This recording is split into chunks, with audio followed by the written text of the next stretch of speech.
Il est 16 heures à Kinshasa, 1 heure de plus à Goma dans la province du Nord Kivu. Mesdames et messieurs, bonjour et bienvenue dans ces bulletins d'information. Plus d'1 million des finalistes du secondaire de la République démocratique du Congo sont attendus aux épreuves hors session de l'examen d'État édition 2022-2023 qui débute ce lundi 8 mai 2023 par la dissertation. À suivre dans nos prochaines éditions, focus dans la ville de Goma au Nord Kivu. Malgré les tensions, ces épreuves auront bel et bien eu lieu. Comme vous le voyez dans ces images, des élèves finalistes du secondaire qui attendent déjà dans une salle de classe la distribution de carnet des épreuves du hors-session des examens d'État. Le drame de Calais n'a pas laissé Kinshasa mieux le président de la République indifférent, et c'est contrairement à ce qu'on a raconté les oiseaux des mauvais augures, non seulement qu'un deuil national a été décrété sur toute l'étendue du territoire national, c'est lundi 8 mai 2023, le président de la République a dépêché une forte délégation gouvernementale et parlementaire pour assister le sinistré. L'administrateur du territoire de Calais chiffrait samedi à 203 le nombre de corps retrouvés dans cette sous-localité de Bouchouchou, Vilingali Junior. L'eau boueuse a tout balayé, sémant la mort et la désolation à Nyamukubu, l'un des villages dévastés le jeudi dernier par les inondations dans le sud Kivu, dans l'est du pays. Sous l'effet d'une forte pluie, les rivières Nyamukubi et Bushumba ont débordé et tout emporté sur leur passage. L'administrateur du territoire du Calais chiffrait samedi à 203 le nombre de corps retrouvés dans cette sous-localité des Bouchouchou. Cette jeune fille raconte avoir perdu ses parents et ses enfants. Je n'ai plus de famille, plus de champs. Maintenant, je dois chercher où dormir. Je sais que mon mari est en vie, mais tous nos enfants sont morts.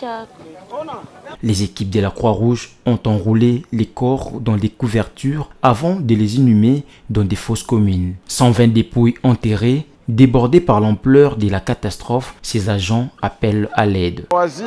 Nous pensons que de nombreux corps ont été rejetés dans le lac. Au bout de 3 jours, ils seront visibles. Et nous nous demandons comment nous allons nous en sortir.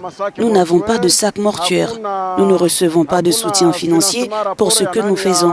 C'est la plus grande difficulté. Normalement, les choses vont s'empirer parce qu'on vient de m'informer qu'il y a un garçon qui était là-bas, de 25 ans, il vient de décéder tout de suite là à l'hôpital. Et donc les autres qui sont là, on ne sait pas. Alors j'ai dit au gouvernement provincial qui est national de nous venir en aide parce que les gens vivent difficilement. Terminus de tous les malades et blessés, l'hôpital pour la promotion de la santé mère et enfant est le seul établissement de la zone encore fonctionnel. Il doit cependant faire face au manque de médicaments, des personnels soignants et des lits. L'affluence des cas démontre bien qu'on est débordé parce que nous avons déjà dépassé notre capacité d'accueil. Pour les lits, vous constatez que certains dorment à même les sols. À noter que cette catastrophe est survenue 2 jours après des inondations qui ont fait au moins 131 morts et détruit des milliers de maisons au Rwanda voisin. En République démocratique du Congo, non seulement qu'un deuil national a été décrété sur toute l'étendue du territoire national ce lundi 8 mai, le président de la République, Félix Tshisekedi, a dépêché une forte délégation gouvernementale et parlementaire pour assister les sinistrés. Parlons élection à présent, candidat proclamé pour l'élection à la magistrature suprême de décembre 2023, Délicé Sanga, député national élu de la circonscription de Luisa dans le Kasaï occidental, opposant déclaré à Félix Tshisekedi, s'est adressé à la diaspora congolaise de Paris en France le samedi 6 mai dernier. Motif poursuivi, faire part aux compatriotes de son projet de la refondation de l'État. Suivez ses propos. Le projet de la refondation du Congo est un projet de vérité.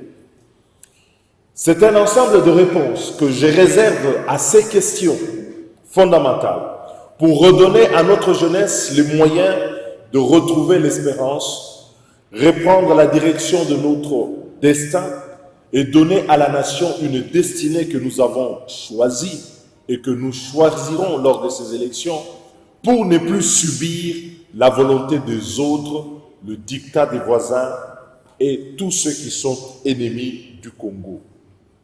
Je le propose afin que notre État l'État congolais, la société congolaise puisse renouer avec son aptitude à agir librement dans l'intérêt de notre peuple, le seul défi majeur de notre pays et de notre temps.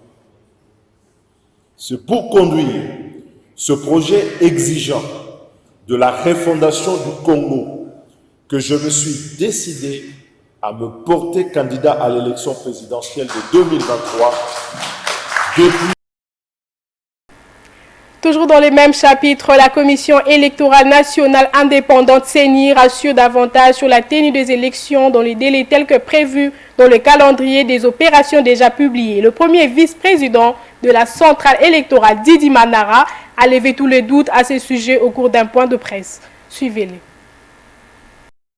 La première chose, c'est que les élections auront bel et bien lieu dans le délai constitutionnel, c'est-à-dire le 20 décembre de cette année.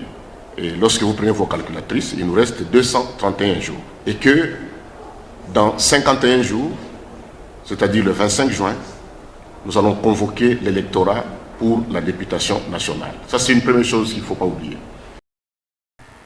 C'était l'essentiel de l'actualité, mesdames et messieurs. Merci de l'avoir suivi et bonne suite des programmes.